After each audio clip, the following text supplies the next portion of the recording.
तो आज बच्चों हम पढ़ाएंगे forward and reverse biased. Forward bias क्या होता है? मान लीजिए डायोड का जो सिंबल है, this is the symbol of diode and this represent the P junction and this represent the N junction. If P is connected to higher potential and N is connected to lower potential, P is connected to higher potential and N is connected to lower potential, then the biasing is called forward bias, and in this case the resistance is low। Resistance हमेशा क्या होगा? इसमें लो होगा।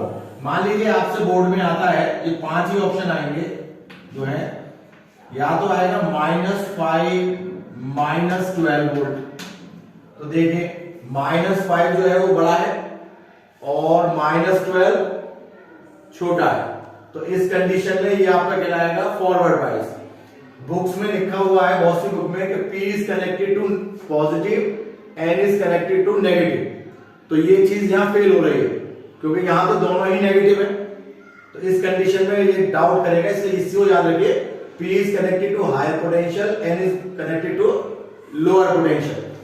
अब दूसरा case ये भी हो सकता है कि एक में प्लस के 5 हो और एक में माइनस के 2 हो। ये भी आपका क्या हो गया? फॉरवर्ड बायस हो गया। थर्ड केस ये भी हो सकता है कि दोनों ही प्लस हो, +10 +5।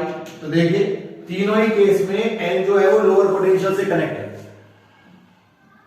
और P हायर से कनेक्ट है। ये कैसा है? Forward bias. अब एक और सुनिए, यदि आपको इस टाइप का सिंबल दे रखा हो तो इसका मतलब है अर्थिंग, और अर्थिंग का होता है 0, तो यहां देगा वो 5 फॉरवर्ड के लिए। और यदि ये अर्थिंग इधर दे रखी हो तो इस कंडीशन में इधर देगा वो नेगेटिव में -5 को। ये सब एग्जांपल हैं आपके किसके? फॉरवर्ड बायस के। क्लियर भाई? P हर जगह P जो है वो हायर पोटेंशियल से कनेक्ट है और N जो है वो लोअर पोटेंशियल से। आप याद रखना है बस यही चीज कि P is connected to higher potential, N is connected to lower potential, then the biasing is called forward bias। और रेजिस्टेंस जो होता है फॉरवर्ड बायस में वो हमेशा कैसा होता है? लो होता है। अब आता है रिवर्स बायस। अब रिवर्स बायस में आपको कुछ नहीं करना है। यदि P is connected to lower potential and N is connected to higher potential, यदि P को कनेक्ट कर दें हम किससे? लोअर पोटेंशियल से,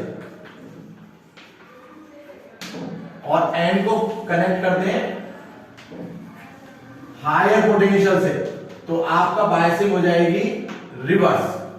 कौन सी हो जाएगी? रिवर्स। और इस रिवर्स डायरेक्शन में हमेशा रेजिस्टेंस जो होता है वो हाई होता है। रेजिस्टेंस हमेशा कैसा होगा? हाई होगा। अब इसको भी यदि हम कनेक्ट करें तो बस कुछ नहीं करना है।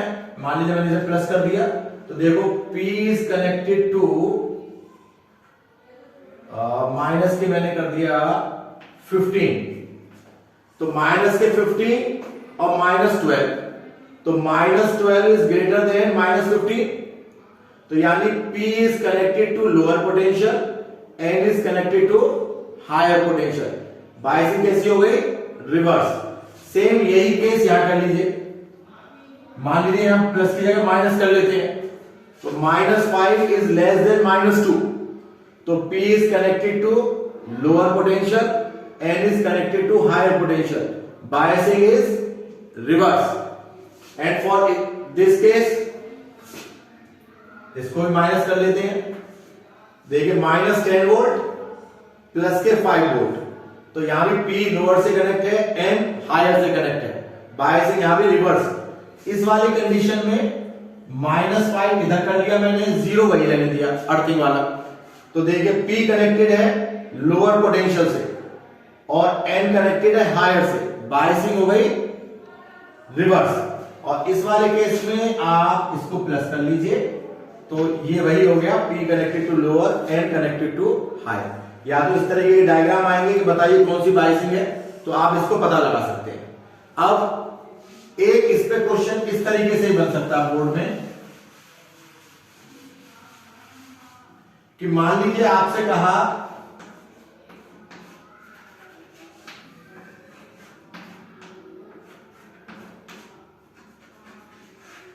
इसको 2 ओम ले लेते हैं, इसको भी 2 ओम ले लेते हैं, और ये D1 है और ये D2 है, और यहां एक रेजिस्टेंस के साथ बैटरी को कनेक्ट कर देते हैं, और बैटरी है 6 वोल्ट, ये 2 ओम है। और आपसे पूछेगा कि बताइए इसमें करंट कितनी फ्लो हो रही है। जब भी ऐसा क्वेश्चन आए तो सबसे पहले देखिए कि P, इसका 2 ओम कर लेंगे, हाँ 2 ओम कर लेते हैं, 1 ओम कर लेते हैं।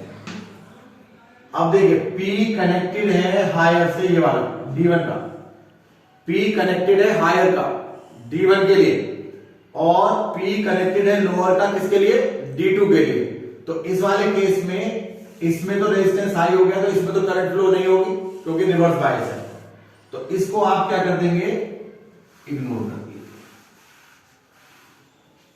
क्योंकि रिवर्स बायस है। अब रहेगा ये रेजिस्टेंस और ये रेजिस्टेंस, दोनों सीरीज में है, तो रेजिस्टेंस टोटल कितना आ गया, 1 + 2 = 3 ओम, और V कितना है 6 वोल्ट। तो I = आ गया डेल्टा V/डेल्टा या V/R कर लें, तो आपका आ गया V कितना